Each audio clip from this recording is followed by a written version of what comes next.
He climbed up the rock, where no human foot had trodden for decades, and suddenly noticed a strange rectangular outline hidden by moss and rotten beams.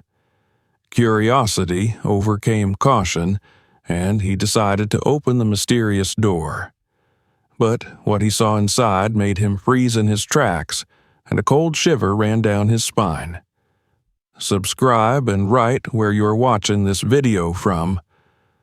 The wind coming off the ridge was crisp enough to sting his cheeks, but Marcus Hale welcomed the bite of it. It was the kind of air that felt clean, untouched by the noise and grime of the city, as if each breath swept a layer of weariness off his soul. He adjusted the strap of his pack across his shoulder and let his eyes roam over the valley below, the sprawl of pine and granite fading into shadow as afternoon began its slow crawl toward evening. This was what he lived for. Those moments when the world seemed impossibly wide and the only sound was the steady rhythm of his own breathing. For most of his life, Marcus had been chasing edges. Growing up in the south side of Chicago, he had known edges of a different sort.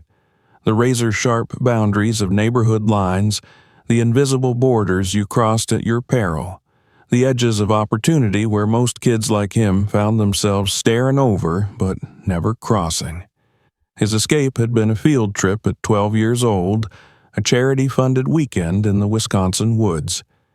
He still remembered the smell of the forest after rain, the silence under the trees broken only by the crunch of his boots on wet leaves.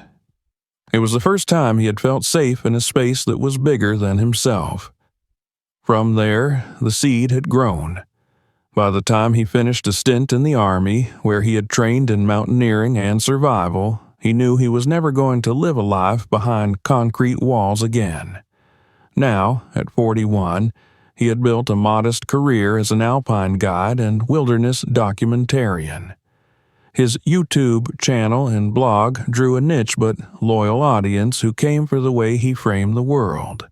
Not as a playground for thrill-seekers, but as a living thing with moods and tempers to be respected more than conquered. That was why he rarely took the easy, well-trodden routes. The mountains had secrets, and Marcus wanted to find them. This time, the seed of the journey had been planted in the least likely of places, a dusty, dim-lit corner of a Denver flea market. He'd been passing through town after finishing a guiding trip when a bundle of old papers in a weather-beaten box caught his attention. Among brittle postcards and faded train tickets lay a folded topographic map, its edges yellowed and soft from handling. The date printed in the corner read 1954. A series of penciled annotations snaked across the section marked Colorado Rockies, including a faint dotted line that ran toward a place labeled Eagle Ridge. There was something about the way that line just stopped, vanishing into the shading that denoted steep, impassable terrain. No modern map in Marcus's memory showed a trail there. Back at his motel, he cross-referenced it against current topographic data. Nothing. No road, no footpath, no climb notation. It was as if the area had been scrubbed from the cartography entirely. For Marcus, that was irresistible.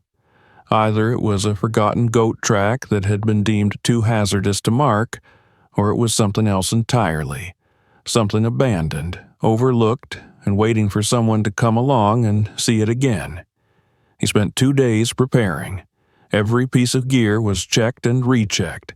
His climbing harness, belay devices, carabiners, cams, ropes, his helmet-mounted camera, and a small foldable drone. He packed 2 GPS units, one for navigation, the other as a tracker should anything happen. Clothing was layered for variable weather, base thermal layers, a fleece, and a waterproof shell.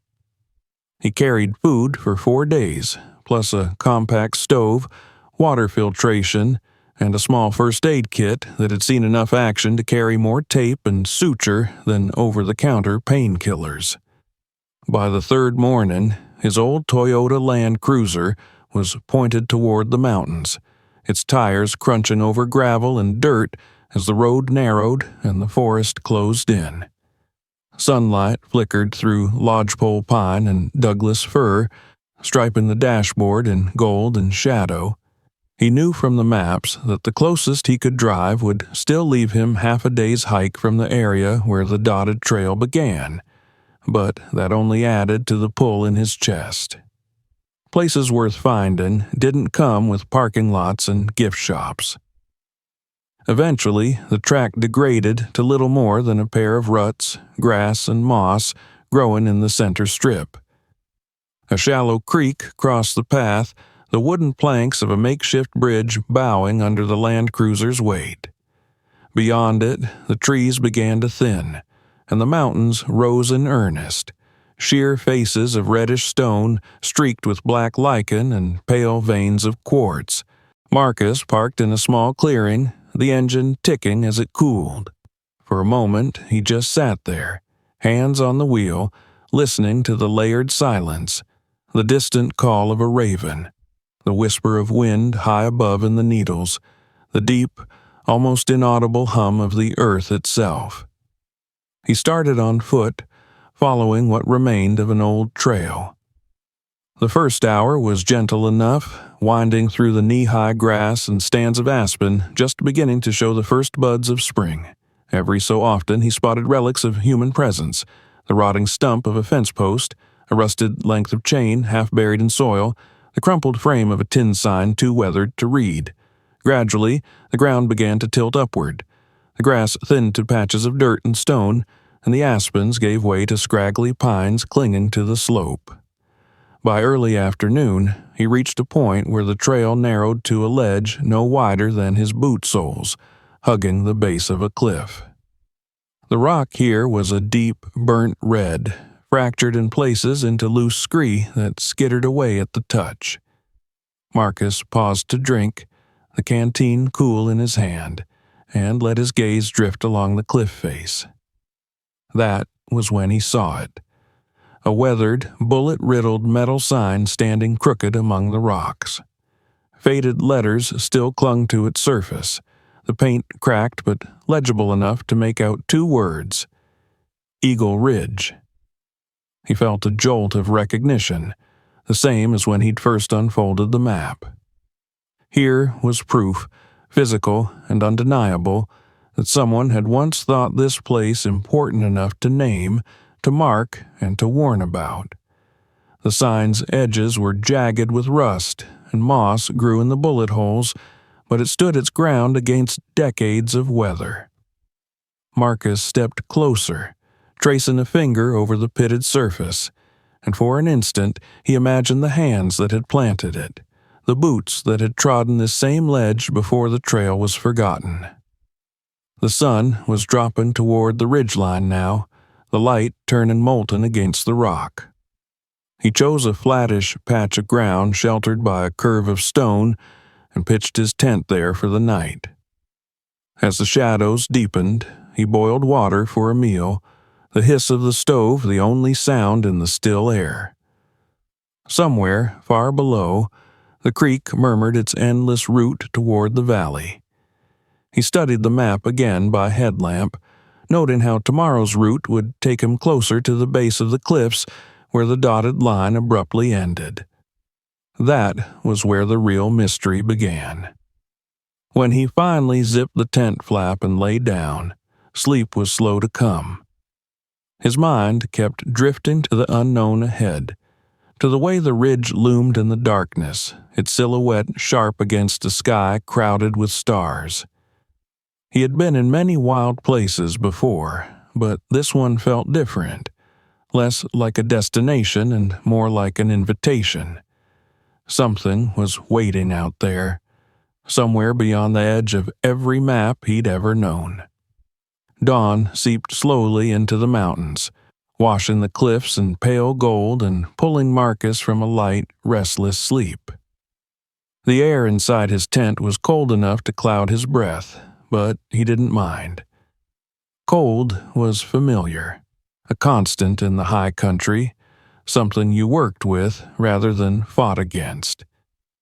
He broke camp in silence, rolling his sleeping bag tight, stowing each item in its place.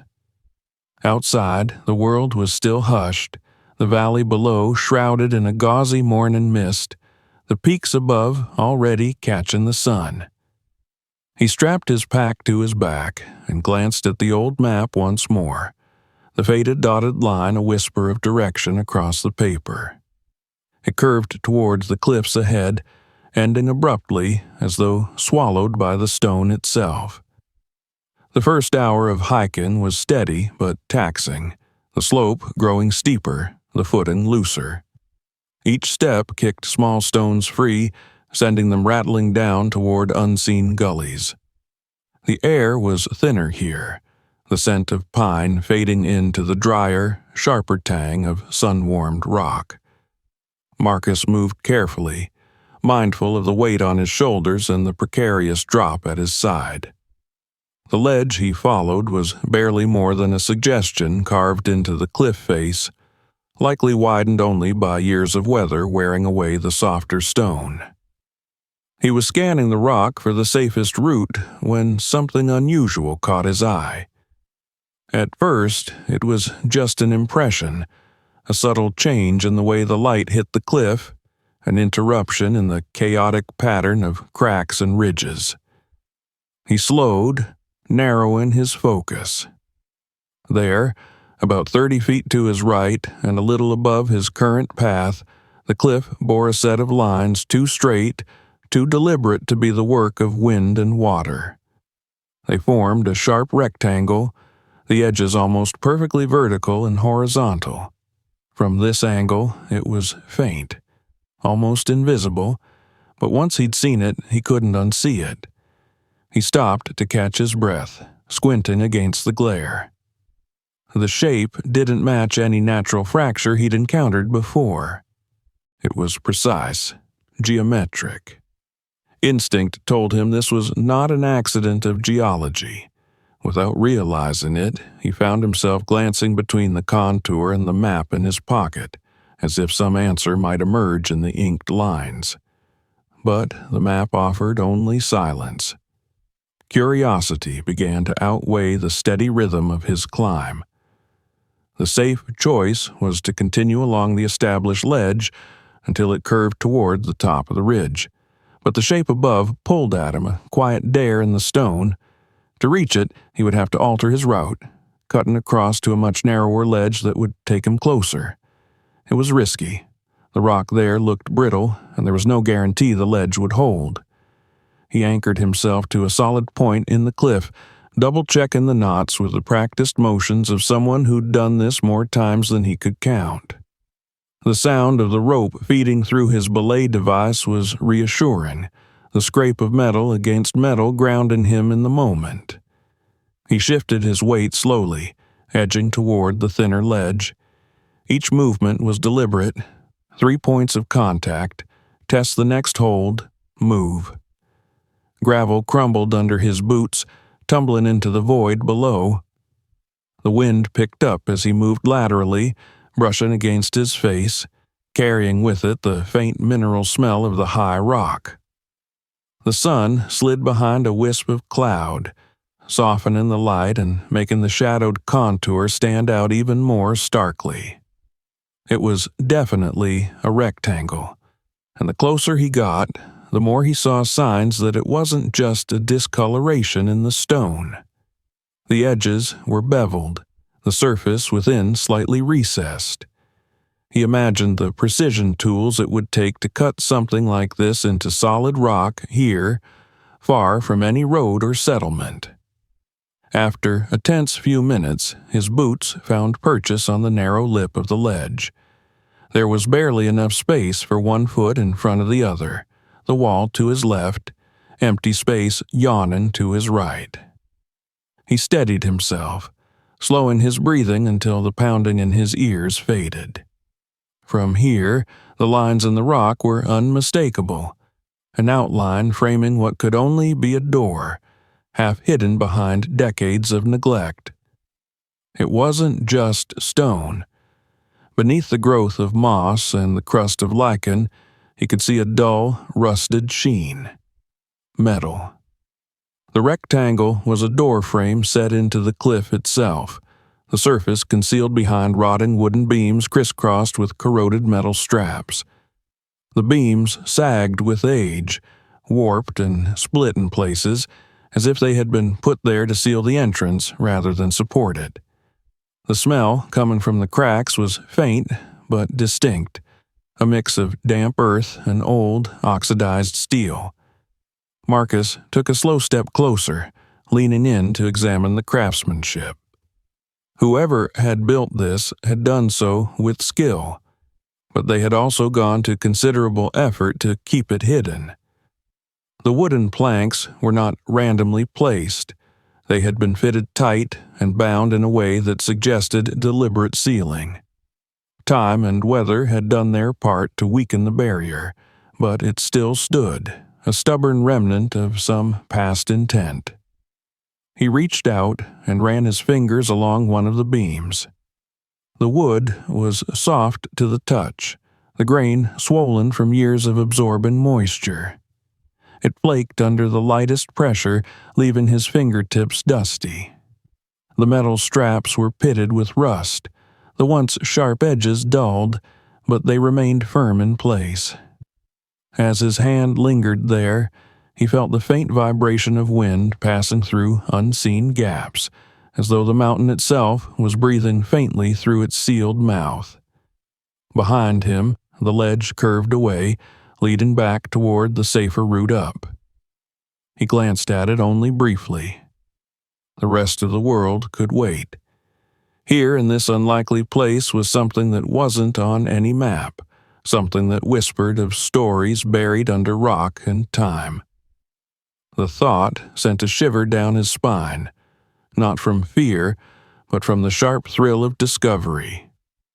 He eased himself back against the wall and reached for the pack slung across his shoulder. His camera came free with a practiced motion, the lens cap popping off with a muted click. He began taking photographs from different angles, documenting every detail: the weathering on the beams, the corrosion on the straps, the seams between the metal and the stone. The soft hum of the camera's autofocus was loud in the hush of the ledge. When he was satisfied, he stowed the camera and took a moment to simply stand there, feeling the cold seep from the rock into his back. This was no accident of nature. Someone had built this into the mountain, then gone to great lengths to erase it from the world. Whatever lay behind it had been meant to stay out of sight for a very long time. The sun slipped free of the cloud again, and the glare forced him to squint. He knew he couldn't linger here indefinitely. This narrow perch was no place to set up for long. But leaving without knowing what was behind those beams was unthinkable. The mystery was a living thing now, coiled tight inside his chest. He glanced down the ledge toward where it widened again, planning his next move. This discovery had changed the nature of the climb. He wasn't just following a forgotten trail anymore. He had stumbled upon a question big enough to rewrite the day, maybe the whole expedition. Whatever this was, it wasn't just a landmark, it was a threshold, and it was waiting for him to cross. By the time he began inching his way back to a slightly broader section of rock, his mind was already working through the possibilities. What tools he'd need to breach the barrier, how much time he could spare, how to do it without compromising safety. The mountains always demanded respect, but so did whatever human hands had done here. He reached the wider ledge and paused, looking back once more at the faint lines of the door, now half in shadow again. The wind rose briefly, sighing across the cliff face, and in that sound he thought he heard something else. An echo, perhaps, or just his imagination feeding on the strangeness of the place. Either way, he knew with absolute certainty that tomorrow he would return to this spot prepared to go further. Whatever lay hidden in the cliff had been waiting decades. It could wait one more night, but not longer. Morning returned with a pale, silvery light that spilled over the ridge and set the frost on Marcus's tent aglow. The cold had deepened overnight, sinking into the stones and the fabric of his shelter, and he felt it in his bones as he stretched inside his sleeping bag. Outside, the mountains stood in perfect stillness, their peaks edged with the first glow of the sun. He took his time breaking camp, not because he doubted what he would do next, but because he understood the gravity of it. Yesterday he had stumbled upon something that had no place being there, something sealed and hidden in the cliff. Today he meant to open it. He packed deliberately, double-checking every strap and buckle, sliding his tools into easy reach. Alongside his climbing gear and camera, he placed a short but sturdy crowbar, a hammer, and a compact folding saw meant for clearing wood.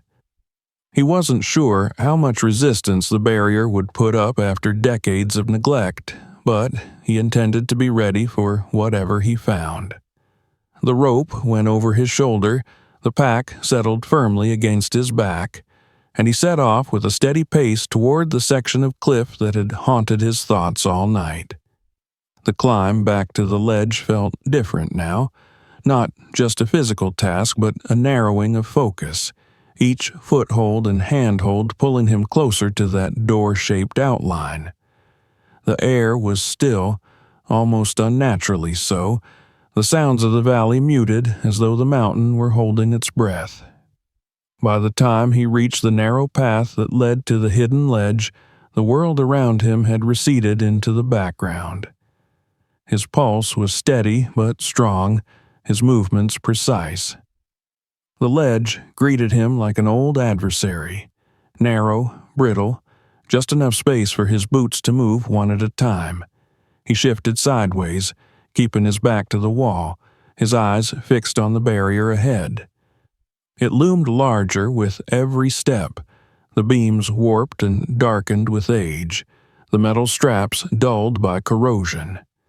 Up close, the wood looked worse than he remembered, fibrous and spongy in places, splintered in others, the grain swollen from decades of moisture. Moss clung to the seams where the beams met the frame, and pale strands of lichen trailed like cobwebs from the rusted straps.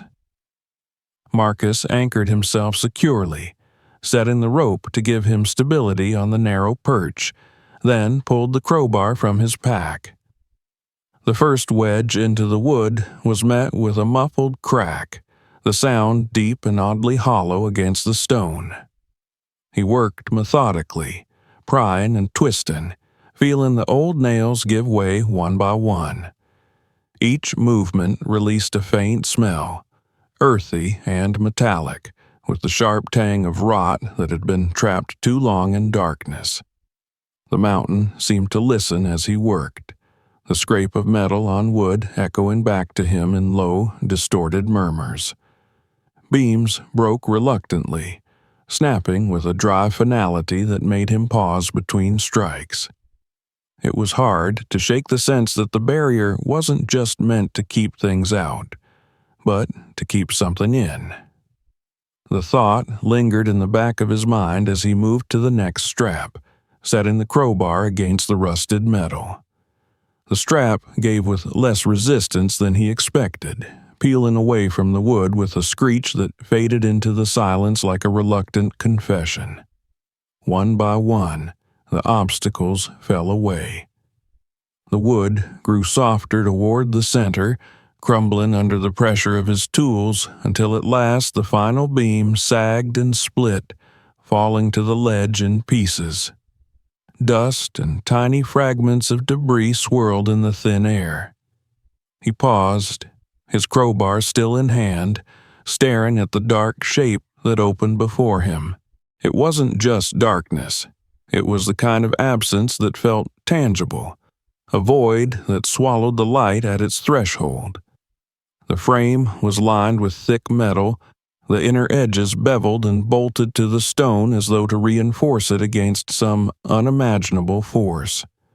A breath of air escaped from within, cold and damp, carrying with it the scent of wet stone, rust, and something older, harder to name. It wrapped around him like a ghost, seeping under his jacket and settling in his chest. Marcus switched the crowbar for his headlamp, fastening it in place. A beam of white light cut through the dark, revealing a narrow concrete corridor sloping gently downward. The walls were rough and damp, mottled with patches of moss and streaks where water had trickled for years. The floor bore a faint, gritty sheen, scattered with small pebbles and debris that glistened under the lamp. Each breath he took inside seemed heavier, as if the air here had been still for decades and resented being disturbed. He stepped inside, his boots crunching softly on the gritty floor. The sound was swallowed almost instantly, replaced by the subtle drip of water somewhere deeper in the tunnel. The temperature dropped noticeably within a few paces, and he could feel the damp settling on his skin.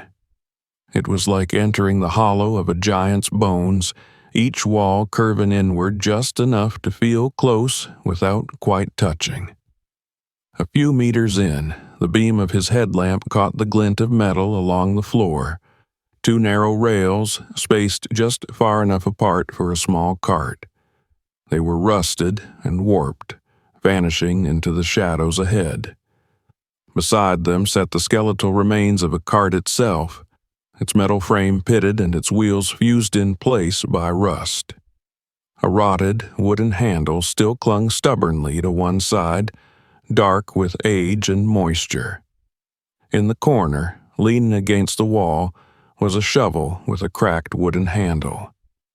The blade was caked with a thin crust of mineral deposits, as if it had been left there mid-task. A few feet beyond, partially collapsed into the gravel, lay a pair of leather boots, their laces rotted away, the leather sagging and furred with mold. Marcus crouched to inspect them. The stitching was coarse, the style old, too old to be anything recent. He imagined them once laced tight on the feet of a man working here, the rhythm of shovel against rock echoing through the passage, never suspecting his tools and boots would outlive him by decades. Rising again, Marcus shifted the light toward the wall, where a faded white paint spelled out words just barely legible. Property of us government. Keep out. The paint had run in places, the letters softened and broken by time, but the warning was unmistakable. He reached out, brushing the surface lightly, and felt the grain of the concrete beneath the paint, rough under his fingertips. The tunnel pressed on ahead, the rails leading deeper, the air growing colder. A drop of water fell from the ceiling and struck the back of his neck, startling in its chill. He adjusted his pack and continued forward, his footsteps echoing in uneven rhythm with the slow, steady dripping. Somewhere, far ahead, the tunnel curved, the light from his headlamp pooling in the darkness like a fragile island. He didn't know yet what this place had been, but the deliberate construction, the ceiling, and the warning painted in plain sight told him it was never meant for casual eyes. The mountain had kept its secret well, and now he was walking straight into it. The thought sent a low tremor through him, not fear exactly, but the sharp awareness of stepping into a story whose ending was still unwritten. Behind him, the open doorway waited like a mouth frozen mid-breath, the pale light of the ledge barely touching the threshold. Ahead, the mountain's heart beckoned, cold and silent, and Marcus kept walking. The tunnel seemed to draw him onward with a quiet insistence, each step carrying him farther from the pale rectangle of daylight that framed the entrance. The deeper Marcus moved, the more the air changed. It wasn't only colder here. It was heavy in a way that pressed against his chest, thick with the smell of stone long closed to the outside. His headlamp carved a narrow path through the gloom, revealing the walls ahead one step at a time. The rough concrete was scarred by water stains, streaked with mineral deposits that glowed faintly under the beam.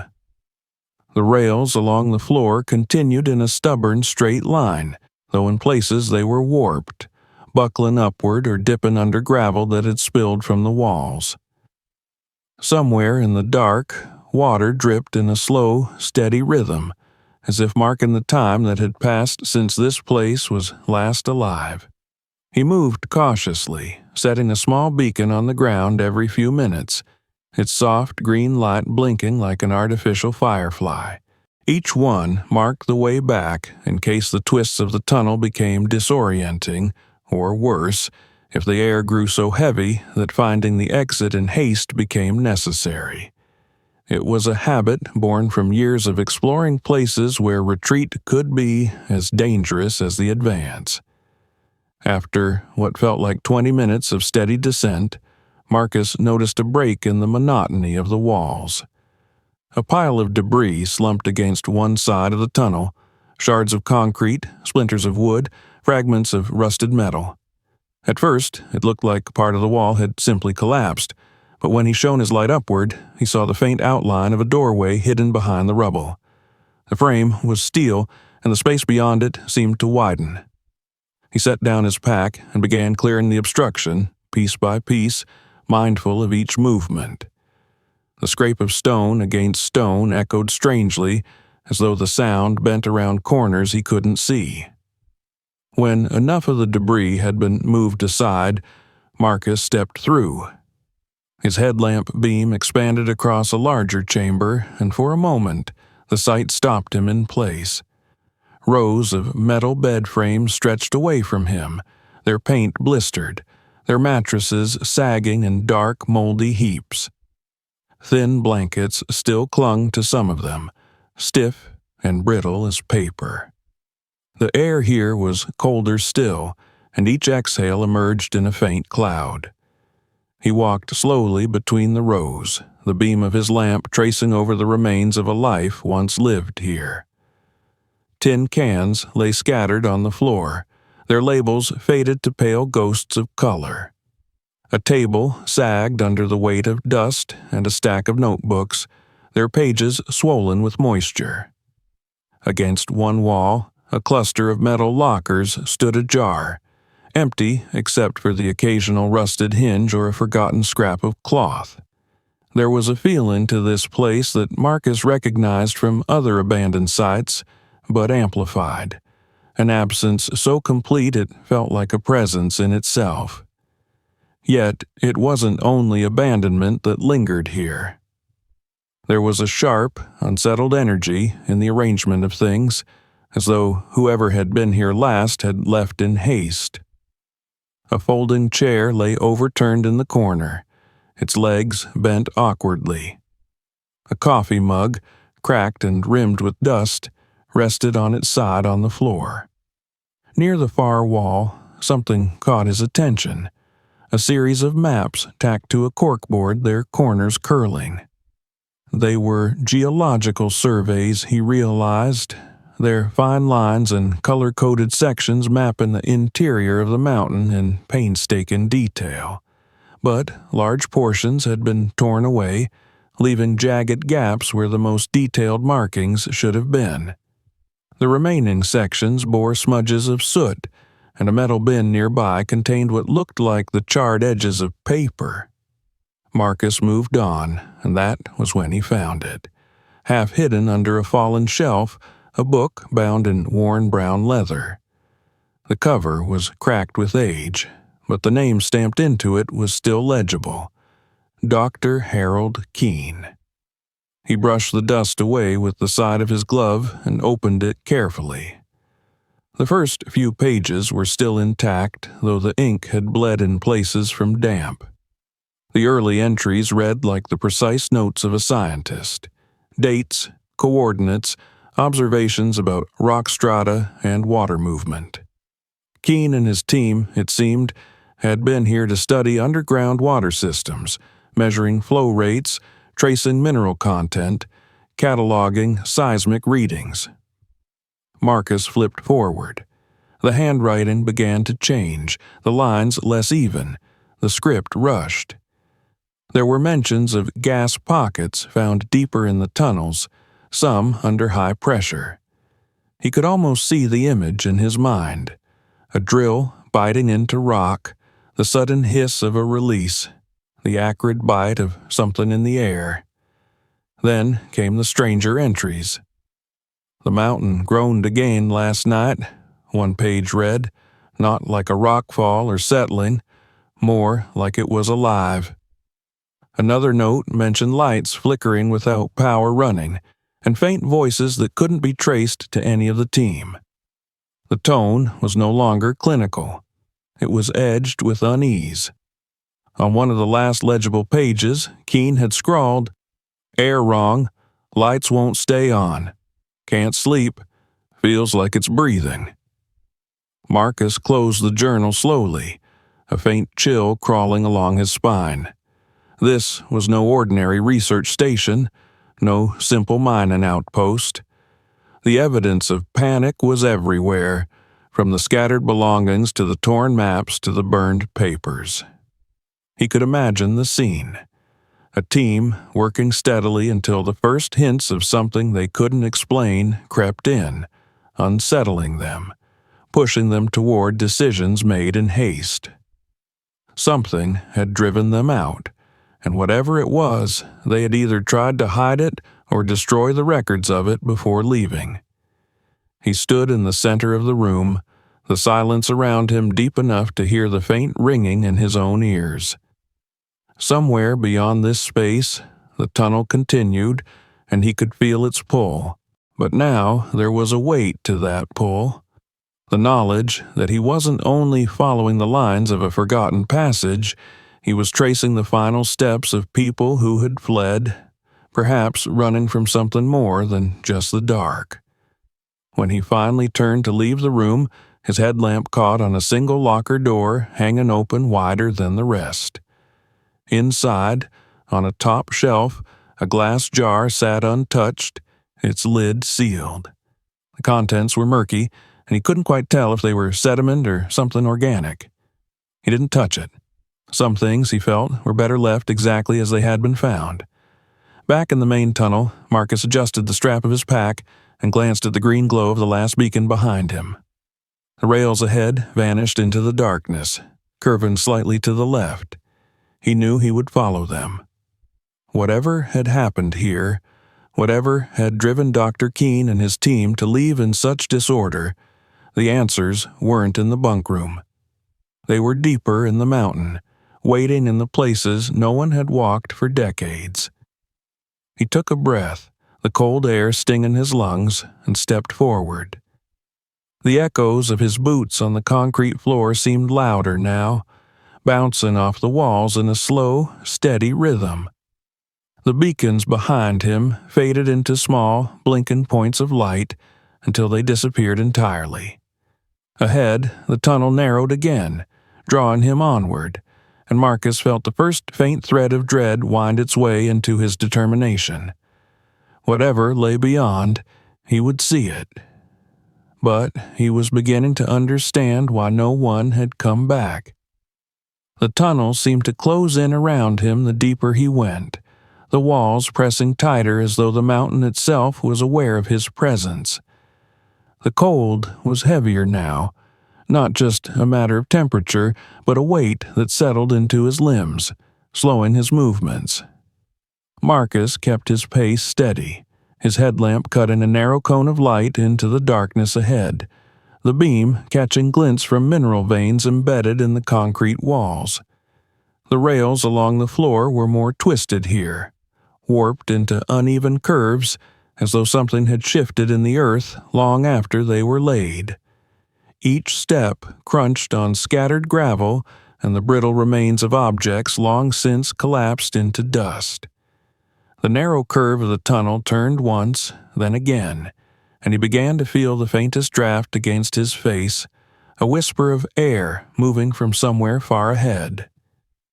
It wasn't the clean bite of wind he'd felt outside. This was different, staler, thicker, touched with a metallic edge. He slowed, letting his light probe the corridor before him. The curve straightened into a long, unbroken stretch, and at its far end something loomed in the shadows, a shape that broke the monotony of the walls. Marcus's first impression was of sheer size. The shape resolved as he drew closer, the beam of his headlamp picking out planes of steel mottled with rust and scratches. It was a door, but not the kind that swung on hinges. This was a vault door, massive and overbuilt, the kind designed to withstand explosions, floods, or worse. The frame was embedded deep into the concrete, the seals around it thick and bolted in place. The color must once have been a dull gray, but years of damp air had mottled it with blooms of corrosion, orange-brown against the cold metal. He stopped several paces away, taking in the details. The locking mechanisms were intact, heavy wheel cranks and sliding bolts that had been forced shut long ago. Some of the bolts were bent, as if they'd been slammed into place in a hurry or under stress. Scratches scored the surface around the handles, deep gouges that suggested tools or desperate hands had once worked here. And then he saw the paint. It wasn't neat lettering. It looked as though someone had taken a brush or even a hand and smeared red paint in hurried strokes across the door. The words were crude but legible. "Do not open. We couldn't contain it." The paint had run in rivulets down the surface, dried into hardened trails that looked disturbingly like old blood in the beam of his headlamp. Marcus stood very still, his breath clouding faintly in the cold air. The message wasn't meant as a warning to the casual passerby. No one stumbled in here by accident. This was for whoever had been inside, a desperate plea to themselves or to the next team that might come after. The weight of those words pressed on him more heavily than the cold. He could hear, in some imagined way, the panic in the strokes of paint, the urgency behind the choice of words. Beside the vault, the wall had partially collapsed, leaving a jagged opening into blackness. He stepped closer, angling his light into the gap. The beam slid over the rough, broken edges of concrete and rebar, then dropped into what appeared to be a vertical shaft. The darkness there was absolute, a depth that swallowed the light entirely. A faint breath of air rose from below, sharper and colder than the rest of the tunnel, carrying a smell that was both metallic and chemical. It was the kind of scent that made the back of his throat tighten, a flavor of something unnatural lingering in the air. Marcus crouched at the edge, careful to keep his weight balanced away from the drop, and fished a small handheld meter from his pack. It was a compact radiation detector, one he often carried into old industrial sites as a precaution. He powered it on, expecting it to hum softly at background levels. Instead, the numbers began to climb, slowly at first, then holding at a point higher than normal. Not in the range to cause immediate harm, but enough to confirm that whatever lay beyond this point wasn't untouched wilderness. He stood, sliding the meter back into his pack, and turned his attention again to the vault door. Every instinct in him as a climber, a hiker, an explorer told him that this was a line. Beyond this, there was no knowing what he might disturb. He imagined what might be on the other side. Machinery left to rot in darkness, unstable chemicals, the bones of those who had never made it out. Or perhaps nothing at all. Just an empty space sealed more out of paranoia than necessity. But the note in the journal he had found earlier came back to him. The gas pockets, the tremors, the sensation of the mountain breathing. And those final words. The air wrong, the voices, the lights. His gloved hand hovered near the cold steel of the wheel crank, and for a moment he wondered what it would feel like to turn it, to hear the heavy bolts slide free and the hinges groan. The thought was as intoxicating as it was dangerous. This was the threshold, the ultimate unknown in this place, and he could cross it in a matter of minutes. But the painted words held him back, their meaning clear even through the haze of time. He stepped back, his boots scraping softly on the grit of the floor. The cold seemed to deepen the farther he moved from the door, as though it disapproved of his retreat. But he reminded himself of the truth that had kept him alive in mountains and ruins alike. Not every mystery was meant to be solved in the moment you discovered it. Some were better studied from a distance, respected rather than conquered. As he turned away, the beam of his headlamp swept over the edges of the door one last time, catching on the lines of rust, the uneven strokes of red paint, the bent bolts. It looked less like a secure barrier now, and more like a tombstone, marking a place where something had been buried alive.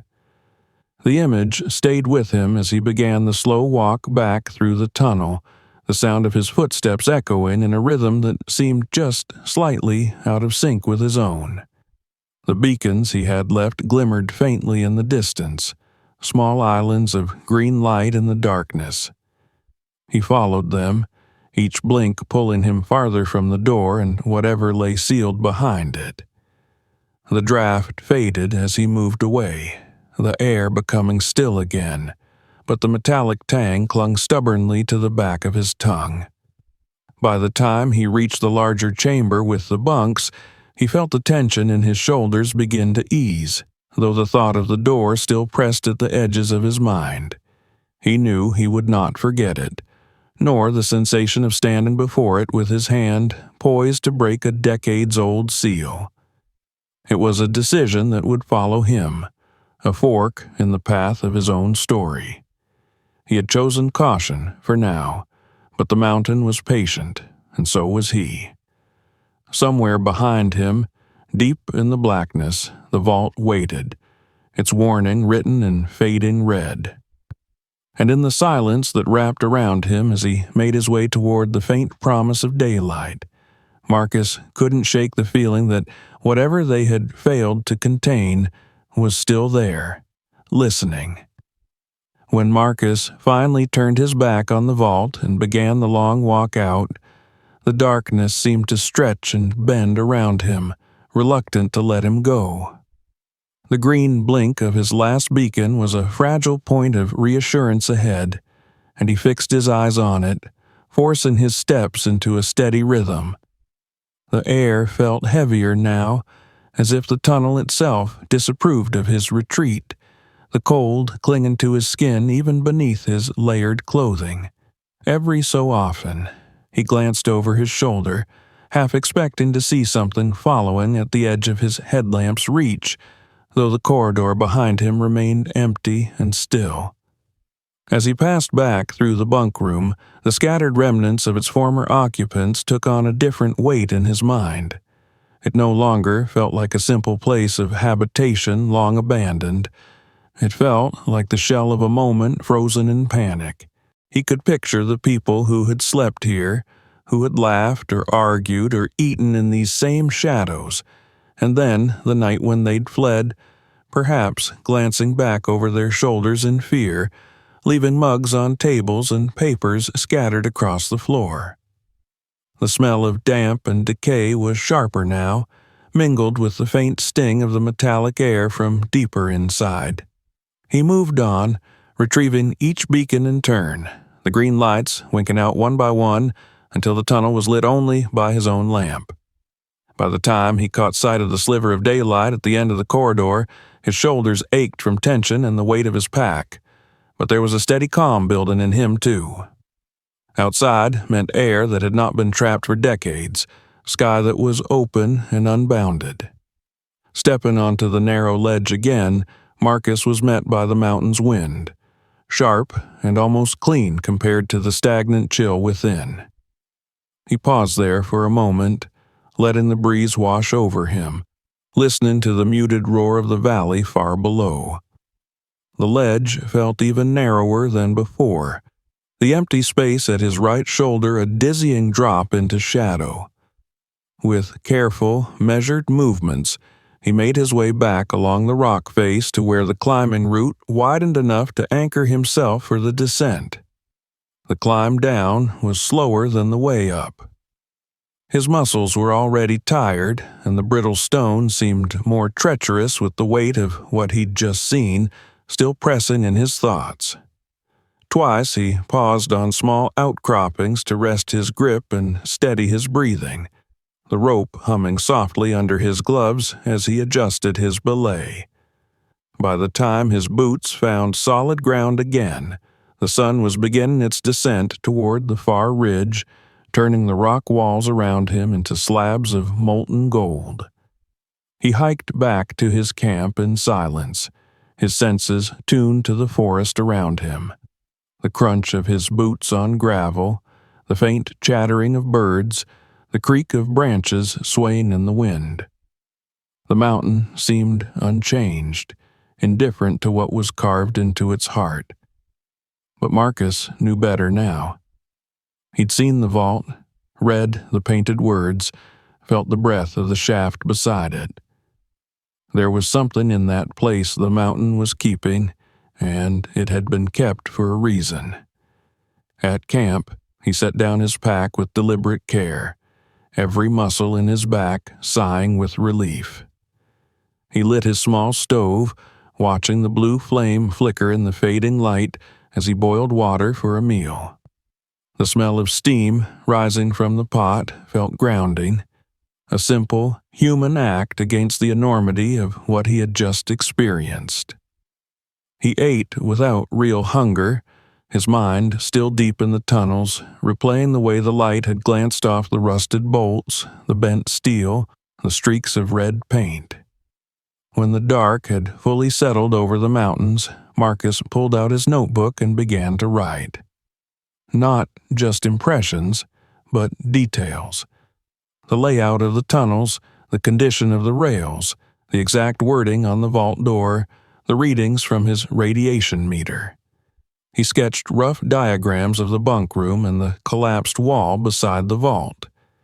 Each line and note was another layer of memory he didn't want to risk losing to the blur of time. Once his notes were complete, he powered on his laptop. It took time for it to find a signal through the patchy mountain reception, but eventually the connection held. He composed an email to the Bureau of Land Management, describing what he'd found. He omitted his name, location, and identifying details, but gave enough information for anyone with authority, and perhaps clearance, to locate the site.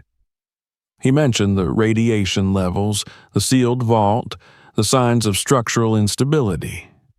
In a separate message to a university geology department, he included some of his photographs, carefully chosen ones that revealed the condition of the tunnels and the old government markings, but not the exact position of the entrance. Before sending, he hesitated. The images on the screen were stark reminders of how deep he'd gone, how close he had stood to something that had been locked away for decades. There was no undoing the choice once he pressed the key. But the thought of leaving it entirely unreported didn't sit right with him either. If the site was unstable, if whatever was down there could escape or collapse, someone needed to know. With a deep breath, he hit send. Hours later, as he sat outside his tent under a sky littered with stars, the reply came. It was brief, without a signature or even a proper header. We appreciate your concern.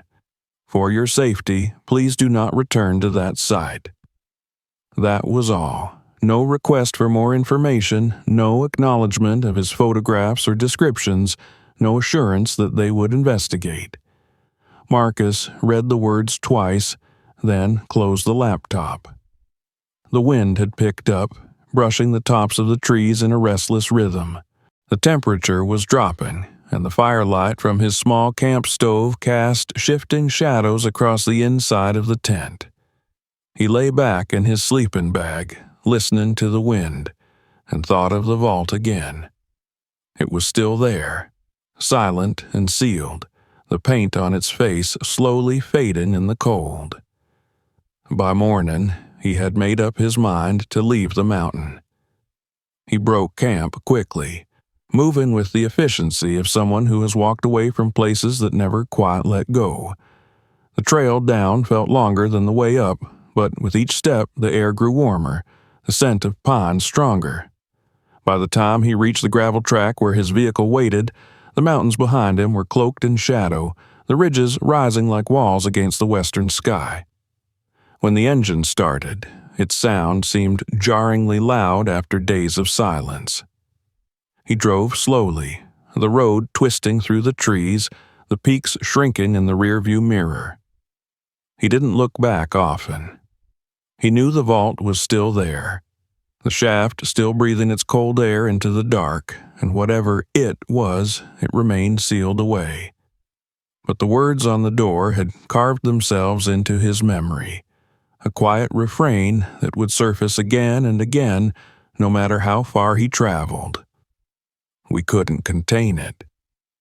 The highway unspooled beneath the tires in a blur of gray and yellow, mile after mile, carrying Marcus farther from the mountains, yet doing nothing to loosen the grip they had on his thoughts. The vault door lingered in his mind like the afterimage of staring at the sun burned into the backs of his eyelids. He could see the paint, thick and clumsy, red as rust and warning all at once. He could hear the hollow quiet that had wrapped around him in that final stretch of tunnel, a quiet that seemed to lean in and listen. The email response he had received before leaving, those 10 curt words, only sharpened the sense that he had stepped into a place where his presence had been noted, where his absence would be expected. When he reached his home 2 days later, the rhythm of normal life felt alien.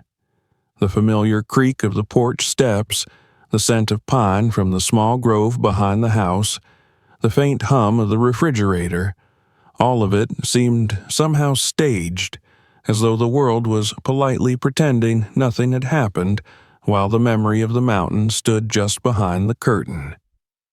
He unpacked slowly, laying his gear out in neat rows as if to take inventory of himself as much as his equipment. The crowbar still bore flecks of wood from the beams he had pried away. The headlamp's batteries were nearly drained, the notebook fattened with pages of hastily written notes. For the first day, he did nothing with the photographs or the video footage. They sat in the memory cards on his desk, their weight intangible but undeniable. When he finally powered on his editing computer, the glow of the screen illuminated the darkened room in brief pulses as file after file loaded.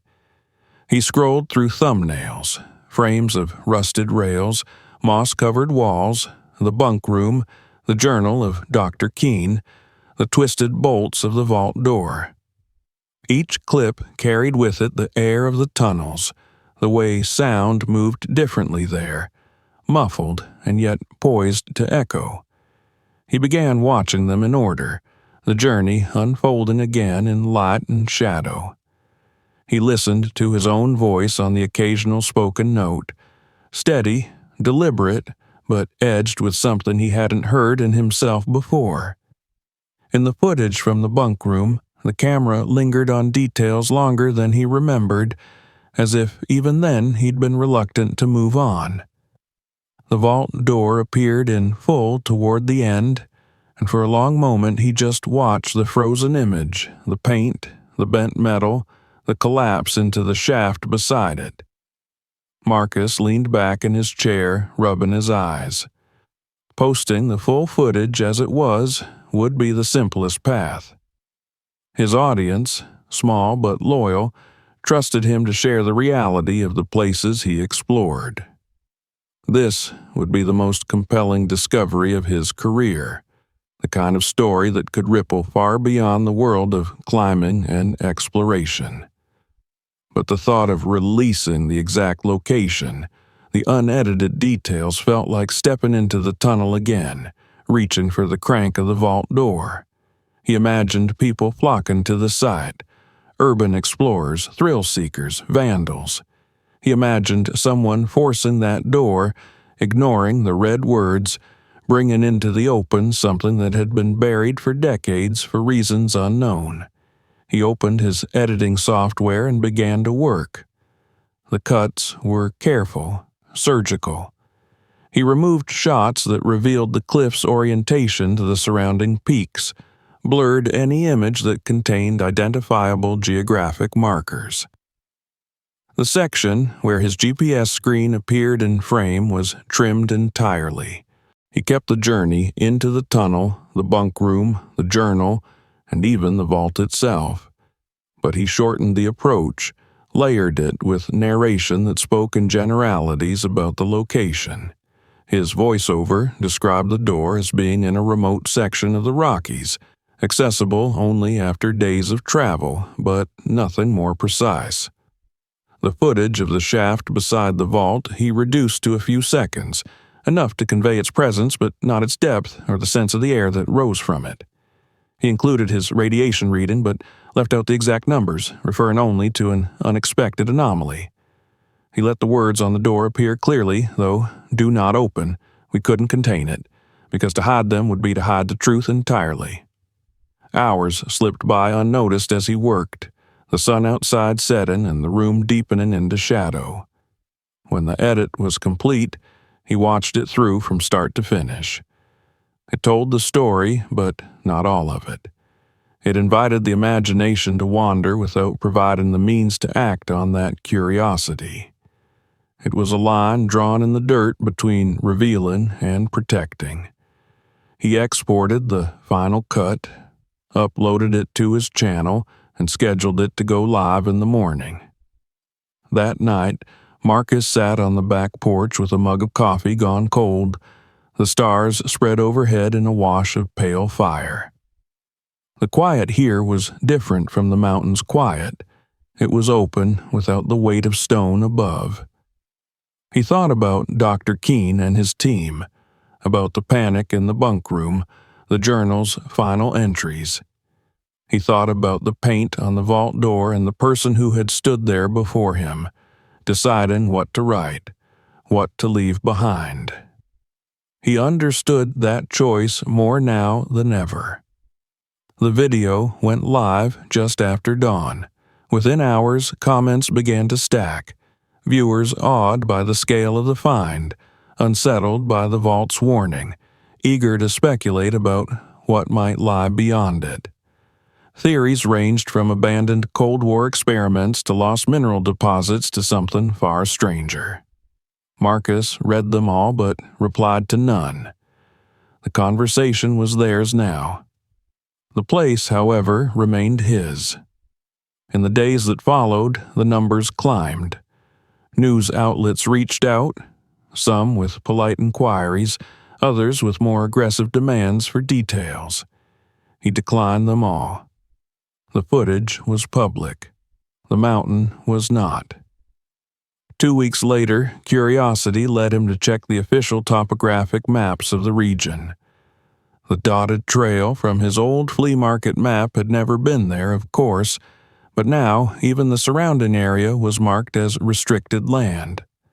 On satellite images, the cliff's face, where the ledge lay, was blurred, as though the mountain had been smudged out of the world's memory. Marcus closed his laptop and sat for a long time in the stillness of his living room, the only sound the faint hum of the refrigerator in the kitchen. He had done what he felt was right. Not all of the truth, but enough to remember. The rest would stay sealed in the mountain, behind steel and paint and the air of a shaft that seemed to breathe in the dark. He knew he would carry it with him as he carried other mountains, other places where he had turned back rather than push forward. Some mysteries were not puzzles to be solved, but boundaries to be recognized. This one, he thought, would outlast him. Somewhere high in the Rockies, the vault would wait in silence, its bolts rusting, its warning fading, the cold draft from the shaft whispering into the dark. And Marcus would remember it exactly as he had left it. Closed. If you enjoyed this story, make sure to subscribe so you don't miss what's coming next. Check out our other videos for more gripping adventures, and share this one with friends who love a good mystery.